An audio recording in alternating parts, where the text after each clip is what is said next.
ನೋಡಿ, ಈ ಬಟ್ಟಂಗಿತನ ಅಂತ ಹೇಳ್ತಾರಲ್ಲ, ಬಟ್ಟಂಗಿತನದ ಪರಮಾವಧಿ ಅಂತ ಹೇಳ್ಬೋದು. ಕಿತ್ತೂರು ರಾಣಿ ಚೆನ್ನಮ್ಮ ಬ್ರಿಟಿಷರ ವಿರುದ್ಧ ಹೋರಾಟ ಮಾಡಿದಂಥ ವೀರರಾಣಿ. ಅವ್ರನ್ನ ಪ್ರಿಯಾಂಕಾ ಗಾಂಧಿಗೆ ಹೋಲಿಕೆ ಮಾಡೋದು,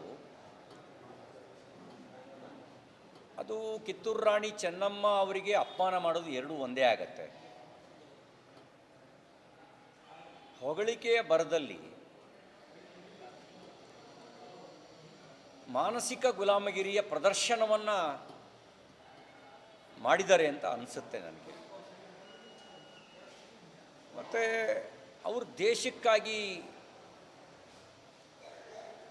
ತಮ್ಮ ಬದುಕನ್ನು ಸಮರ್ಪಿಸಿಕೊಂಡ ಕಿತ್ತೂರು ರಾಣಿ ಚೆನ್ನಮ್ಮಯಲ್ಲಿ ಕುಟುಂಬದ ಕೈನಲ್ಲಿ ಅಧಿಕಾರ ಇರಬೇಕು ಅನ್ನುವಂಥ ಈ ಗಾಂಧಿಗಳಲ್ಲಿ ಎರಡಕ್ಕೂ ಹೋಲಿಕೆ ಮಾಡೋದೇ ಒಂದು ರೀತಿಯ ಅಕ್ಷಮ್ಯ ಅಪರಾಧ. ಆ ಮೂಲಕ ಒಂದು ರಾಷ್ಟ್ರೀಯ ವ್ಯಕ್ತಿತ್ವಕ್ಕೆ ಅಪಮಾನ ಮಾಡುವಂಥ ಕೆಲಸವನ್ನು ಶ್ರೀ ಮಲ್ಲಿಕಾರ್ಜುನ್ ಖರ್ಗೆ ಅವರು ಮಾಡಿದ್ದಾರೆ. ಕನ್ನಡ ನಾಡಿಗೆ ಅಪಮಾನ ಮಾಡುವಂಥ ಕೆಲಸವನ್ನು ಮಾಡಿದ್ದಾರೆ. ಅವರು ನಾಡಿನ ಜನರ ಕ್ಷಮೆಯಾಚನೆ ಮಾಡಬೇಕು ಅಂತ ನಾನು ಆಗ್ರಹಿಸ್ತೇನೆ.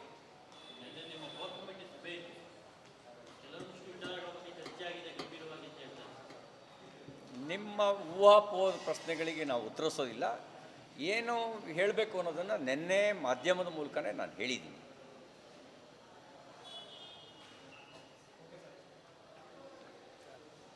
ಇನ್ನು ಈ ಕಾಂಗ್ರೆಸ್ ಅಧಿವೇಶನದಲ್ಲಿ ಗಾಂಧೀಜಿಯವರ ಸ್ಮರಣೆ ಮಾಡಿದ್ದಾರೆ. ಗಾಂಧೀಜಿಯವರ ಕಡೆ ಮಾತು ಕಾಂಗ್ರೆಸ್ಸನ್ನು ವಿಸರ್ಜಿಸಿ ಅನ್ನೋದನ್ನು ಅದನ್ನು ಸ್ವಲ್ಪ ನೆನಪು ಮಾಡ್ಕೊಳ್ಬೇಕಾಗಿತ್ತು. ಮತ್ತು ಮಹಾತ್ಮ ಗಾಂಧಿಯವರು ಸ್ವತಂತ್ರ ಬಂದ ಮೇಲೆ ಭ್ರಷ್ಟಾಚಾರ ನಡೆಸಿ ಅಂತ ಕಾಂಗ್ರೆಸ್ಸಿಗರಿಗೆ ಆದೇಶ ಮಾಡಿಲ್ಲ. ಕರ್ನಾಟಕ ಕಾಂಗ್ರೆಸ್ನವರು ಆತ್ಮಾವಲೋಕನ ಮಾಡ್ಕೋಬೇಕು. ಮೂಡಾ ಸ್ಕ್ಯಾಮು, ಅರ್ಕಾವತಿ ಸ್ಕ್ಯಾಮು, ವಾಲ್ಮೀಕಿ ಹಗರಣ, ಅಬ್ಕಾರಿ ಹಗರಣ, ಬೆಂಗಳೂರಿನಲ್ಲಿ 1 ಸ್ಕ್ವೇರ್ ಫೀಟಿಗೆ 100 ರೂಪಾಯಿ ವಸೂಲಿ, ಇದೆಲ್ಲವನ್ನ ಮಹಾತ್ಮ ಗಾಂಧಿ ಹೇಳ್ಕೊಟ್ಟಿಲ್ಲ. ನೀವು ಆತ್ಮಾವಲೋಕನ ಮಾಡ್ಕೊಳ್ಳಿ. ಭ್ರಷ್ಟಾಚಾರ ಮಾಡೋಕ್ಕೆ ನಮಗೆ ಗಾಂಧಿ ಹೇಳ್ಕೊಟ್ಟಿಲ್ಲ. ನಾವು ಗಾಂಧೀಜಿಯವರ ಸ್ಮರಣೆ ಮಾಡೋ ಸಂದರ್ಭದಲ್ಲಿ ಭ್ರಷ್ಟಾಚಾರಕ್ಕೆ ಪ್ರಾಯಶ್ಚಿತ್ತ ಮಾಡ್ಕೋಬೇಕು. ಅದು ಸ್ವಲ್ಪ ಪ್ರಾಯಶ್ಚಿತ್ತ ಮಾಡ್ಕೋಬೇಕಾಗಿತ್ತು. ಇನ್ನು ಸಂವಿಧಾನದ ಬಗ್ಗೆ ಮಾತಾಡಿದ್ದೀರಿ, ಅಂಬೇಡ್ಕರ್ ಅವ್ರನ್ನ ನೆನೆಸ್ಕೊಂಡಿದ್ದೀರಿ, ಒಳ್ಳೆಯದು. ಆದರೆ ಅಂಬೇಡ್ಕರ್ ಅವರನ್ನ ಬದುಕಿದ್ದಾಗ 2 ಬಾರಿ ಚುನಾವಣೆಯಲ್ಲಿ ಸೋಲಿಸಿ, 52ರಲ್ಲಿ 54ರಲ್ಲಿ. ಜವಾಹರ್ಲಾಲ್ ನೆಹರು ಅವರು ಪ್ರಧಾನಮಂತ್ರಿ, ಉಪಚುನಾವಣೆಗೆ ಜನರಲಿ ಪ್ರಧಾನಮಂತ್ರಿಗಳು ಯಾರು ಕ್ಯಾಂಪೇನಿಗೆ ಬರಲ್ಲ. ಆದರೆ ಅಂಬೇಡ್ಕರ್ ಅವ್ರನ್ನ ಸೋಲಿಸಲೇಬೇಕು ಅಂತ 2 ಬಾರಿ ಬಂದರು ಅಂಬೇಡ್ಕರ್ ವಿರುದ್ಧ ಜವಾಹರ್ಲಾಲ್ ನೆಹರು ಅವರು. ಅದಕ್ಕೂ ಸ್ವಲ್ಪ ಪ್ರಾಯಶ್ಚಿತ್ತ ಮಾಡ್ಕೊಳ್ಳಿ. ಅವ್ರು ಬದುಕಿದ್ದಾಗ ಅಪಮಾನ ಮಾಡಿದ್ದು ಸಾಲದು ಅಂತ ಸತ್ತ ಮೇಲೂ ಅಪಮಾನ ಮಾಡಿದ್ರಿ. ಅವ್ರ ವಿಮಾನದ ಬಾಡಿಗೆಯನ್ನು ವಸೂಲಿ ಮಾಡಿದ್ರಿ. ದೆಹಲಿನಲ್ಲಿ 6 ಅಡಿ 3 ಅಡಿ ಜಾಗ ಕೊಡಲಿಲ್ಲ. ಇದಕ್ಕೂ ಸ್ವಲ್ಪ ಪ್ರಾಯಶ್ಚಿತ್ತ ಮಾಡ್ಕೊಳ್ಳಿ. ಆಮೇಲೆ ನಿಮಗೆ ನೀವೇ ಭಾರತ ರತ್ನ ಕೊಟ್ಕೊಂಡ್ರಿ. ಅಂಬೇಡ್ಕರ್ ಅವ್ರು ನೆನಪಾಗಲಿಲ್ಲ ನಿಮಗೆ. ಅವರಿಗೆ ಅಂಬೇಡ್ಕರ್ ಅವರಿಗೆ ಭಾರತ ರತ್ನ ಕೊಟ್ಟಿದ್ದು ಅವರು ತೀರ್ಕೊಂಡು 34 ವರ್ಷಗಳ ನಂತರ 1990ರಲ್ಲಿ BJP ಬೆಂಬಲಿತ ಸರ್ಕಾರ ಅಟಲ್ ಬಿಹಾರಿ ವಾಜಪೇಯಿ ಪ್ರಸ್ತಾಪ ಮಾಡಿದ್ರು ಅಂಬೇಡ್ಕರ್ ಅವರಿಗೆ ಭಾರತ ರತ್ನ ಕೊಡಬೇಕು ಅಂತ. ಆ ಮೂಲಕ ಕೊಟ್ಟಿದ್ದು.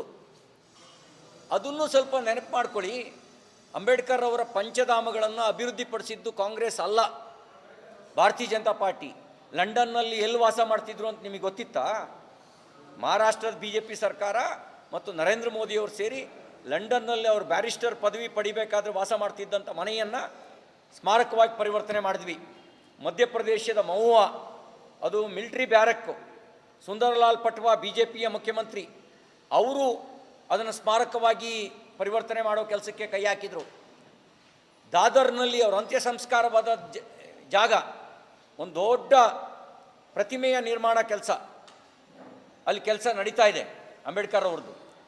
ಆಲಿಪುರ್, ದೆಹಲಿಯ ಆಲಿಪುರ್ನಲ್ಲಿ ಅವರು ಸಂವಿಧಾನ ಬರಿಬೇಕಾದ್ರೆ ವಾಸ ಮಾಡ್ತಿದ್ದಂಥ ಜಾಗ, ಅದನ್ನು ಸ್ಮಾರಕವಾಗಿ ಪರಿವರ್ತನೆ ಮಾಡಿದ್ದೀವಿ. ಅವ್ರ ಕರ್ಮಭೂಮಿ ನಾಗಪುರ, ಅದನ್ನು ಅಭಿವೃದ್ಧಿಪಡಿಸುವಂಥ ಕೆಲಸ ಮಾಡಿದ್ದೀವಿ. ಇದರಲ್ಲಿ ಯಾವುದರಲ್ಲೂ ಕಾಂಗ್ರೆಸ್ ಯೋಗದಾನ ಇಲ್ಲ.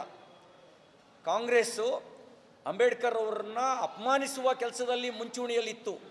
ಅವರ ನೆನಪನ್ನು ಶಾಶ್ವತವಾಗಿ ಗಟ್ಟಿಗೊಳಿಸುವ ಯಾವ ಕಾರ್ಯವನ್ನು ಇವರು ಮಾಡಿಲ್ಲ. ಇದಕ್ಕೂ ಪಶ್ಚಾತ್ತಾಪ ಪಡಬೇಕು ಅಂತ ಪಟ್ಟಿದ್ರೆ ಸಾರ್ಥಕ ಆಗ್ತಿತ್ತು. ಇಷ್ಟು ಸಾಲದು ಅಂಥೇಳಿ ನೀವು ಸಂವಿಧಾನದ ಬಗ್ಗೆ ಮಾತಾಡಿದ್ದೀರಲ್ಲ. ತುರ್ತು ಪರಿಸ್ಥಿತಿ ಹೇರಿದ ಮಹಾಮಹಿಮರು ಯಾರು? ಶ್ರೀಮತಿ ಇಂದಿರಾ ಗಾಂಧಿ.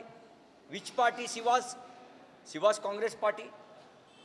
ಅವರು ತುರ್ತು ಪರಿಸ್ಥಿತಿ ಹೇರಿದ್ದು. ಪ್ರಜಾಪ್ರಭುತ್ವ ಅಪಾಯದಲ್ಲಿದೆ ಅಂತ ಹೇಳಿದ್ರಲ್ಲ ನೀವು. ಪ್ರಜಾಪ್ರಭುತ್ವನ ಅಪಾಯಕ್ಕೆ ದುಡಿದವ್ರು ಅವರೇನೆ. ಇದ್ರ ಬಗ್ಗೆ ಎಲ್ಲ ಸ್ವಲ್ಪ ಪ್ರಾಯಶ್ಚಿತ್ತ ಮಾಡ್ಕೊಂಡಿದ್ರೆ ಗಾಂಧಿ ಆತ್ಮಕ್ಕೆ ಸ್ವಲ್ಪವಾದರೂ ಸಮಾಧಾನ ಸಿಗ್ತಿತ್ತು. ನೀವು ಅದ್ರ ಬದಲಿಗೆ ಭ್ರಷ್ಟಾಚಾರನ ಸಮರ್ಥನೆ ಮಾಡಿದ್ದೀರಿ. ನನಗೊಂದು ಭಾಳ ಒಂದು ದುಃಖದ ಸಂಗತಿ ಏನು ಅಂದರೆ, ಇನ್ ಫ್ರಂಟ್ ಆಫ್ ಸಿದ್ದರಾಮಯ್ಯನವ್ರು ಮುಖ್ಯಮಂತ್ರಿಗಳು, ಅವ್ರ ಎದುರುಗಡೆ ಬೇರೆ ಬೇರೆ ಘೋಷಣೆಗಳು ಮುಖ್ಯಮಂತ್ರಿ ಬಗ್ಗೆ ಕೇಳ್ತವೆ ಅಂತ ಹೇಳಿದ್ರೆ, ಇವ್ರ ಮುಖ್ಯಮಂತ್ರಿ ಆಗಲಿ ಅಂತ ಘೋಷಣೆ ಕೇಳ್ತಾರೆ ಅಂದರೆ ಇದಕ್ಕಿಂತ ದೊಡ್ಡ ಅಪಮಾನ ಇದೆಯಾ? ಭಾಳ ದೊಡ್ಡ ಅಪಮಾನ ಇದು. ಮನಮೋಹನ್ ಸಿಂಗ್ ಅವರು ಪ್ರಧಾನಮಂತ್ರಿ ಆಗಿದ್ದಾಗ ಅವ್ರ ಸಂಪುಟದ ನಿರ್ಣಯವನ್ನು ಹರಿದು ಹಾಕೋದ್ರ ಮೂಲಕ ರಾಹುಲ್ ಗಾಂಧಿಯವರು ಸಂಪುಟಕ್ಕೆ, ಪ್ರಜಾಪ್ರಭುತ್ವ ವ್ಯವಸ್ಥೆಗೆ ಮತ್ತು ಮನಮೋಹನ್ ಸಿಂಗ್ ಅವರಿಗೆ ಅಪಮಾನ ಮಾಡುವ ಕೆಲಸ ಮಾಡಿದರು. ಇದೇನ್ರಿ ಕತೆ ಇದು? ಕರ್ನಾಟಕದಲ್ಲಿ ಸಿದ್ದರಾಮಯ್ಯನವ್ರನ್ನ ಕೂರಿಸ್ಕೊಂಡು ಹಿಂಗೆ ಅಪಮಾನ ಮಾಡೋದು ಅಂತ ಹೇಳಿದ್ರೆ ಇದಕ್ಕಿಂತ ಅಪಮಾನ ಸಂಗತಿ ಇದೆಯಾ? ಸ್ವಾಭಿಮಾನಿ, ನಾನು ಅಂದ್ಕೊಂಡಿದ್ದೆ ಸಿದ್ದರಾಮಯ್ಯನವ್ರು ಸ್ವಾಭಿಮಾನಿ, ಅವ್ರ ರಾಜಕಾರಣ ಸ್ವಾಭಿಮಾನದ ರಾಜಕಾರಣ ಅಂಥೇಳಿ. ಈ ನನ್ನಂಥವನೇನಾರು ಸಿ ಎಮ್ ಆಗಿ ಹಿಂಗೇನಾರು ಆಗಿದ್ರು ಒಂದು ಕ್ಷಣನೂ ನಾನು ಅದನ್ನ ಟಾಲರೇಟ್ ಮಾಡ್ತಿರ್ಲಿಲ್ಲ, ಅಪಮಾನ ಸಹಿಸ್ತಿರ್ಲಿಲ್ಲ.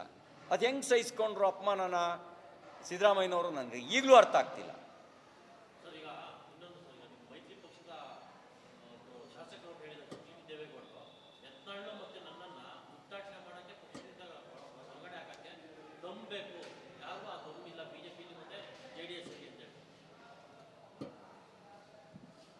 ನನಗೆ ಅವ್ರು ಏನು ಮಾತಾಡಿದ್ದಾರೆ ಅಂತ ಗೊತ್ತಿಲ್ಲ.